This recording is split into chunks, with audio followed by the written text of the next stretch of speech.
আমি আসলে 8 মাস হলো জয়েন করেছি। একটা কথা কিন্তু আমি সবসময় বলেছি, আপনাদের আলোচনা যেটা উঠে এসেছে যে বাগেরহাটকে যদি উন্নত করতে হয়, আমরা যদি এগিয়ে নিতে চাই, একটা বিষয় ছিল শিক্ষা আর একটা বিষয় ছিল শিল্প।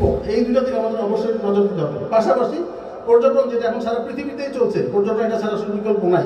এখানে আমার সামনে যারা সম্মানিত নেতৃবৃন্দ উপস্থিত রয়েছেন তারা আমার সাথে একমত পোষণ করবেন যে এই পর্যটনকে এগিয়ে দিতে হলে, আমি কিন্তু রিস্কটা যখন আমি জয়েন করলাম তার 1 মাস পরে বিশ্ব পর্যটন দিবস ছিল। সেই অনুষ্ঠানে যারা পর্যটন সংশ্লিষ্ট উপস্থিত ছিলেন তারা মনে আছে নিশ্চয়ই, আমি একটা কথা বলেছিলাম যে আমি সেতুটা হওয়ার পরে কিন্তু বাগেরহাটের রিস্ক অনেক বেশি বেড়ে গেছে। কারণ 3 ঘন্টা একটা লোক আসবে, এসে খান জাহাঙ্গীর মাজার জিয়ারত করবে, মসজিদে নামাজ পড়বে, ভাত খাবে যে খুলনাতে।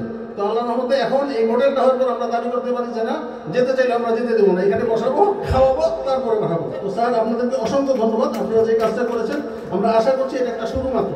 এবং এখানে যারা সম্মানিত রাজনৈতিক নেতৃবৃন্দ আছেন, এখানে মশরুফ স্যার আছেন, ফরিদ স্যার আছেন, আমার অনুরোধ থাকবে যে স্যার এখানে কিন্তু আমাদের এন্টারপ্রেনারশিপটা ডেভেলপ করতে হবে। অর্থাৎ ব্যবসায়ী যারা আছেন, সরকারের তো রিসোর্স লিমিটেড, তারপরে সরকার চেষ্টা করেছে আমরা যেন এটাকে যত্ন করি। কারণ এখানে আমার ডিডিএলজি সাহেব আমাকে একটা পয়েন্ট ইস্যু করলে, আমরা যখন গতকালকে ঘুরে গিয়েছি, যেমন স্যার আমি যদি একটু বলি যে এই বিল্ডিং এর সেফটির ওষুধে আমরা কিন্তু বিভিন্ন প্লাইউড দেখছি এবং অতি সম্পর্ককালে অগ্নিকাণ্ড যেগুলো ঘটছে, তো যত্নের বিষয়টা আমাদের খুব মাথায় রাখতে হবে, যেখানে লিফট, সেফটি, সিকিউরিটি এই ইস্যুগুলো রয়েছে। আর পাশাপাশি স্যার যেহেতু এখানে উপকূলবর্তী এলাকা, বিল্ডিংগুলো অল্প দিনের মধ্যে নোনা ধরে যায়, এই মেনটেন্যান্সটা বোধহয় আমাদের একটু আরো গুরুত্ব দিতে হবে।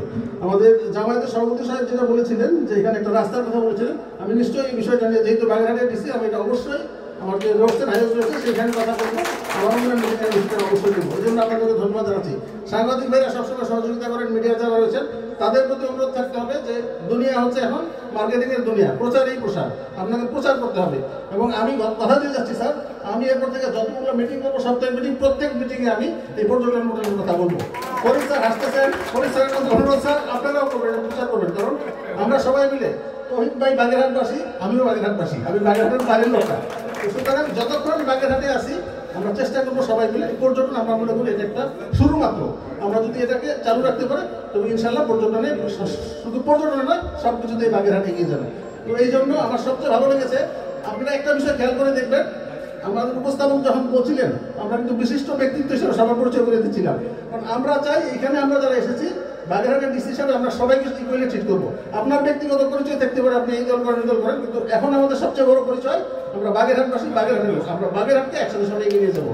তো আমরা যদি একটা কি সবাই মিলে কাজ করতে পারি, নিশ্চয়ই বাগেরহাট এগিয়ে যাবে এবং রাব্বুল আলামিন নিশ্চয়ই আমাদেরকে সেই রহমত দান করবেন। তো সবার জন্য সুস্বাস্থ্য কামনা করছি, সবার মঙ্গল কামনা করছি এবং এই ধরনের একটা মডেল তৈরি করার জন্য পর্যটন কর্পোরেশনকে ধন্যবাদ জানাচ্ছি, মন্ত্রণালয়কে ধন্যবাদ জানাচ্ছি, সবার প্রতি কৃতজ্ঞতা জানাচ্ছি। সবার জন্য শুভেচ্ছা। আসসালামু আলাইকুম।